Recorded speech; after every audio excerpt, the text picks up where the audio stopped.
Hello, and welcome to the Sunday meditation at the Sanctuary of Light and the Light Institute in Galisteo, New Mexico.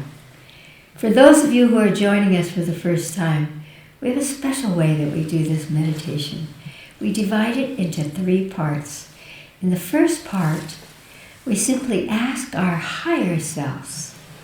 Your higher self is the intuitive essence of your soul. It's your own inner voice, your own wisdom. It is the guiding energy in your life. You ask it to take a form so that your conscious can embrace it and move with it. And so you ask it to take form, you ask it to touch your body, you draw it into your body, and you sit in meditation. Now, because we're using these technical apparatuses, after that part, I'll say Om, and you can push the button on your machine so that you can sit in meditation for as long as you like.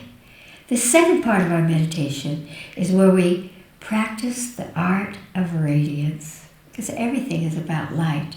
So we reach up into the cosmos and draw down a beautiful beam of white light through the top of our head into our solar plexus, our emotional center, which is right here in our belly, and then we radiate that white light out from us. When you extend it out from you, you activate your presence in this world. So it's very important to do that, and to extend it out across the planet, back into the sky, and you just keep drawing down. You can do it with your breath. Breathe in, and as you exhale, laser that white light out from you, back up into the cosmos, and just continue that. It will take you into a very deep state of meditation. In the third part of our meditation, each week, people will send suggestions of where they wish for us to use the power of meditation, the power of our consciousness and our focus to help the world. It's part of our purpose. And so this week, the focus that we're going to use is the conversation of safety.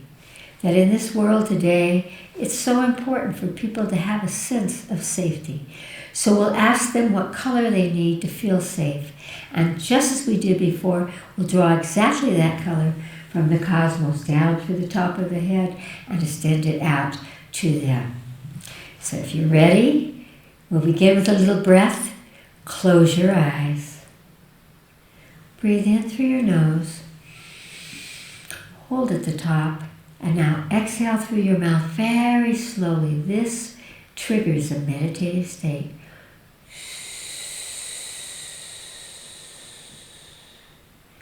Once again, breathe in through your nose, and exhale slowly.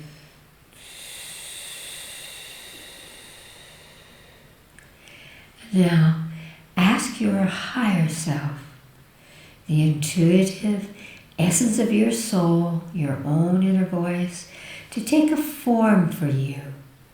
It could be a light or a being, an animal, a tree, even an equation. Just ask it to take the form it chooses for you at this moment.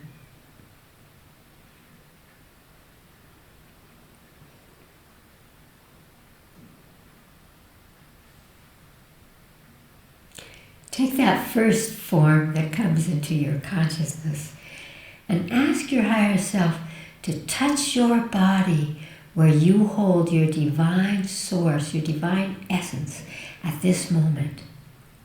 Wherever it touches you, you might perceive it with a feeling or you might see it. However it comes to you, feel and know the touch.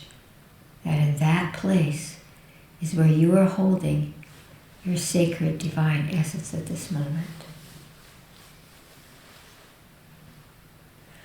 Om.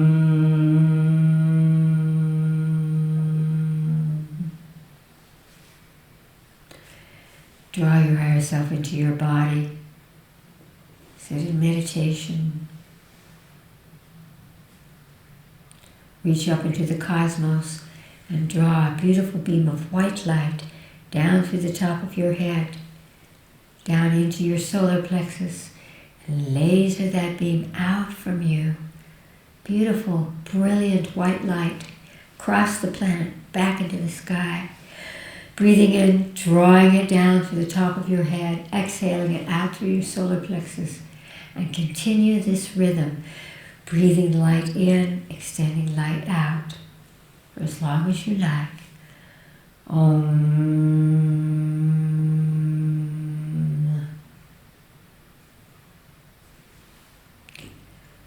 Bring into your mind's eye all of humanity. More than 7 billion souls on this planet. Imagine them in your mind's eye and ask them what frequency of light would bring them a sense of safety. Safety in their physical body, safety in their emotional body, safety in all of the points of consciousness and experience of embodiment. Take the first color that pops into your consciousness that humanity asks for from you to support them finding a sense of safety.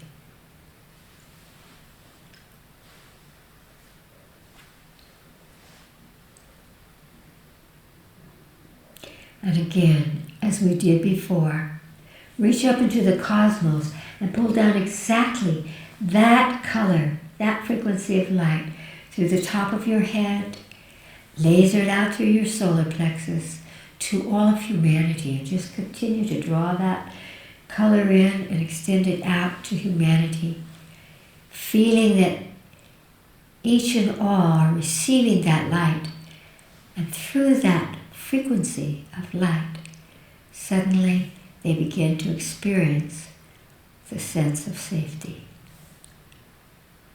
Just keep extending it to them.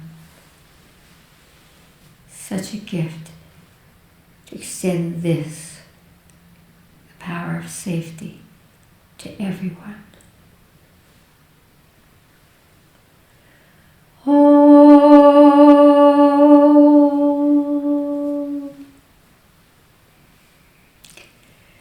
Take a deep breath into your body and open your eyes. Thank you so much for meditating with us together. There's a second part to our meditation here. It's called Knowings. And again, people from around the world every week send in questions about conversations or themes that are important to their hearts, so that through our discussion, through the illumination of that theme, we can all experience a little uplifting, a shifting, a more expanded conscious awareness. And Allison will tell us the questions that have come to us today. Allison?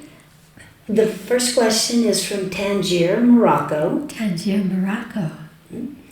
Chris, please tell me, how can I resolve doubt, an eternal doubt, that I have from having neglected a task that may or may not have caused the illness and death of a pet? I can never know for sure if his demise was my fault. I've gone over the situation 1,000,000 times in my mind and just can't be sure. Dear Chris, how can I resolve this lingering, wondering doubt?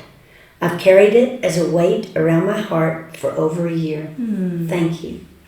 First of all, just let me say that I'm so happy that you have brought this theme up, because it is one that all of us experience when someone around us passes from their body. Whether they are a person, a two-legged, as we say in New Mexico, or a four-legged, or whomever they are, do we not always say, what should I have done? What should I have said? Why didn't I do this? What about that?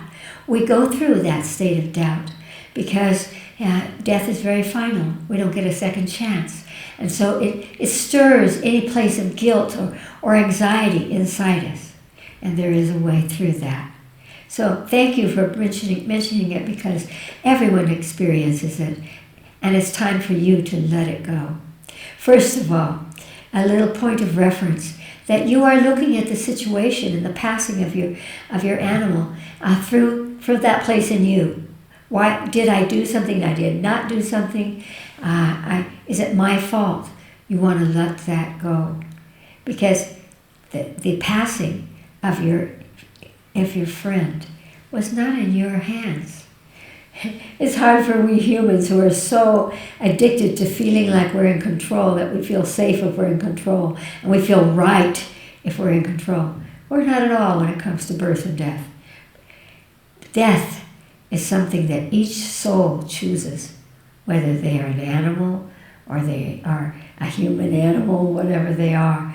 There's a place of reference. There's a place of choice. And in fact, you are simply an instrument that facilitates a choice of that. So it matters not whether you neglected something and it might have saved them. I assure you, it would not have. It would not have. They would have just simply used some other point of reference to facilitate that passage. So one of the things that I always say to people, a way to lift you from the heaviness of the guilt, is to turn from you to them. That they are free in their bodies now, they are in their path of evolution, because all life evolves. That's why I wrote a book called The Evolution of God. Everything evolves in the cosmos.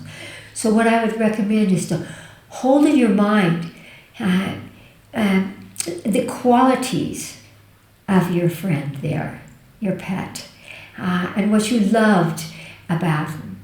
And when you think of that quality, then imagine that it's being passed to you. Because this is how, instead of suffering so much through the death of others, we realize that we haven't lost them. We take in their best qualities and they live on through us. So when you feel that you have taken in that quality, that aspect of them, all of the doubt and the pain and the guilt will fall away from you, because you will feel an uplifting. So practice that. Focus on that animal, that being that you loved. And know that, first of all, let me whisper something to you. Animals, like children, have no fear of death. They live in the present. They don't think about what you did to them or what anyone did. They don't have consciousness like that. They have a consciousness that is more expanded. It's an astral consciousness. And so you don't need to feel that there is suffering that happened because of you. Not at all. Not at all. And so, again, the more that you put your energies into, what a gift, by the way, that one was in your life. All the joy that the animal brought to you, and the qualities that now you will inherit because you recognize them and you take them into you. And you will go on in a peaceful and a happy way, just as did your pet. Be free and go forward. Great love. Morocco. Allison. The second question is from San Antonio, Texas. Texas. Dear Chris, I've been watching you on Knowings for months, and you have such a straightforward, gentle, and often humorous delivery of wisdom that I really appreciate so much. Thank you. It's like your words are made of light that I can feel. What I want to ask you about is that I am surrounded by spiritual and religious friends and family, and each one, to a person, has the same voice and demeanor when talking about their faith. I can always tell when they are about to unload on me because they take on a strange, preachy, pious tone that makes me want to run away. Why do they do this? Oh, I love this. Yes, I'm sure that we have all experienced that and heard that kind of tone. And the cosmic giggle that comes to me at this moment is really wonderful. Imagine that in your childhood, you have been to some church, some synagogue, some place, some whatever spiritual place, and you have listened to the preacher or the one that stood and said, I am the channel of the divine source of God. And so whenever that is the conversation or the purpose of a gathering, they are going to take on a very formal kind of tone of voice, because they are saying to you, listen to me. I am telling you what is true. I am telling you your faith and your belief. And we humans are very, very good at copying. And so when someone wants to engage you in their belief system, in their faith, they're going to copy what they have learned through their childhood. Even if you only saw that on television or heard it from some distant person when you were a child, you were programmed right away to hear that.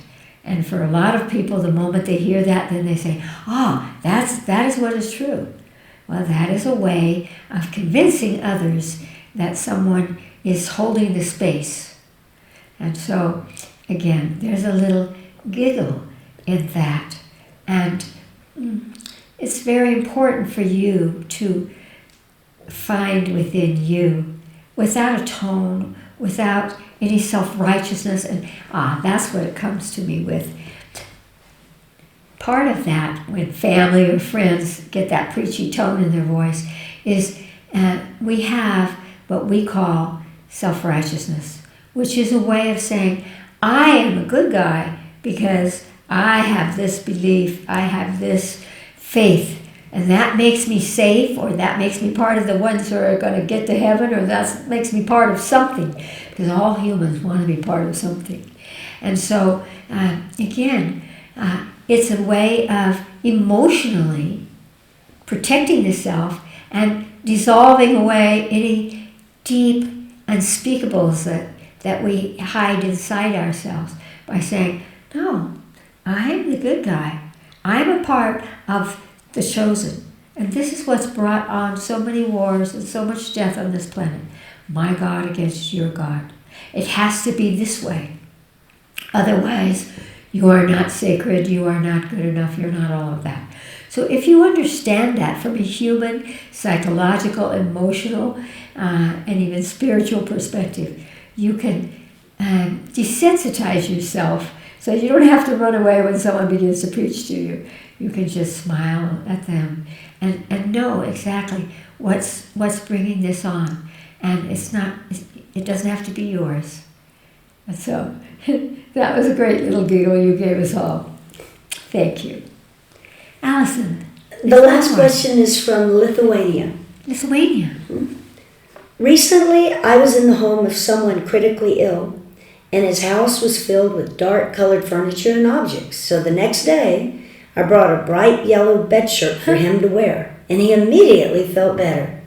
Then his whole family began bringing other bright-colored objects and plants, and he is now, to everyone's surprise, on the road to recovery. Chris, what has happened here? Did these bright colors somehow shift his energy toward health? Of course they do. Of course they do. Because one of the things that we have learned for 100 years is that all humanity responds to light, because each light, each color is a different length and a different speed. So it influences the body in a specific way, whether that's the emotional body tied to influencing the physical body, or the mind or the mental body. All of those bodies respond to light.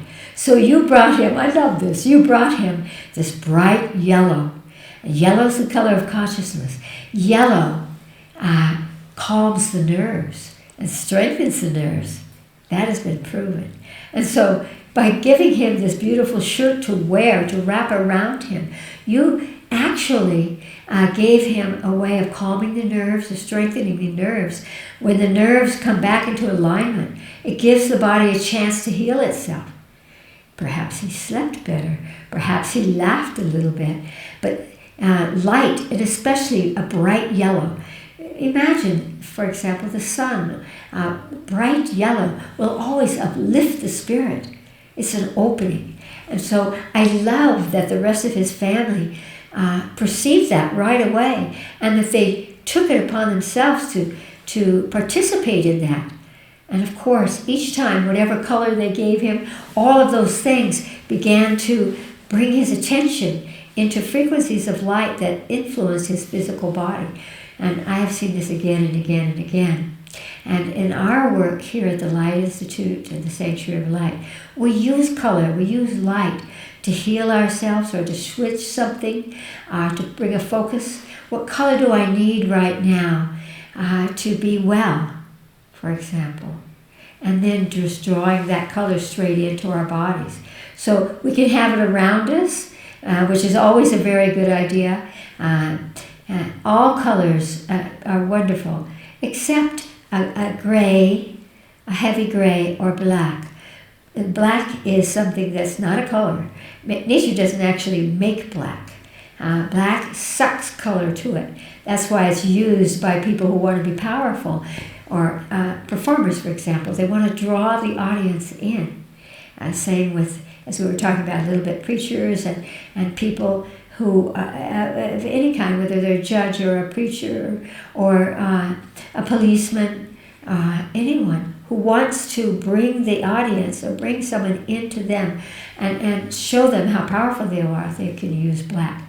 Whenever people are feeling insecure, sometimes about our bodies or about our weight, people use black. And gray is a mixture of white and black, and so it causes depression. And a dark gray is really a tone that talks about dying. And so those two colors aren't great, but any other color, any other tone of any other color will automatically lift. And the more clear and pure the color is, the brighter it is, the more it stimulates, because we know now that the emotional body is always connected to the physical body. That's why your bright yellow lifted his spirits when it lifted his emotions. It gave his body an opportunity to release any chatter that was going on, any fears or negativities, and through that, he healed his body. It's fantastic. Thank you for giving us that conversation, that wonderful gift. And I hope that all of you will go home and look at your wardrobe, look around yourself, ask for colors of light, choose beautiful, bright light around you, and you will see how quickly your state of being is uplifted. Thank you, each and all, for it all. Great love.